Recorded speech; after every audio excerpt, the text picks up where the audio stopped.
Singing by Arun उजाला सहनी रियांस recording studio Janakpur Nepal.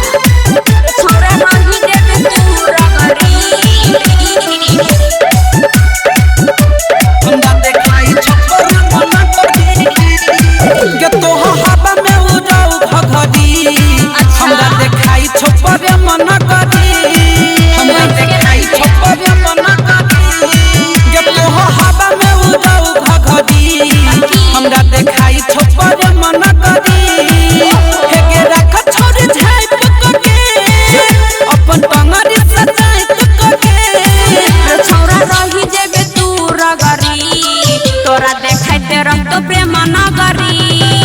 तो हवा में उड़ाऊ भगदी हमरा देखाई छपर मन करी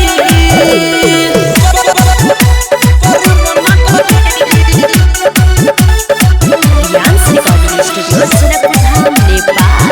छोरा रही देवे तू रगड़ी डीजे ओम शंकर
छोड़ी ले बवाई माजा उठाई रे बेसी तावन से कम हुई ना में देखल छमिता के ने छई सुनबाई कहवा जल पलो हमरे से पाला छोड़ी ले बवाई माजा उठाई रे बेसी तावन से कम हुई ना में देखल छमिता के ने छई सुनबाई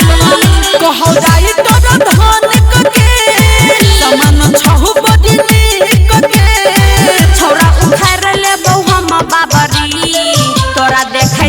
तो प्रेम नगरी तो हवा में उड़ाऊ भगदी हमरा देखाई छपर मन करी तो हवा में उड़ाऊ भगदी हमरा देखाई छपर मन करी हेके राख छोड़ झाइप के अपन टंगरी सजाइत के छौरा रही जेबे तू रगरी तोरा देखाइते रहतो प्रेम नगरी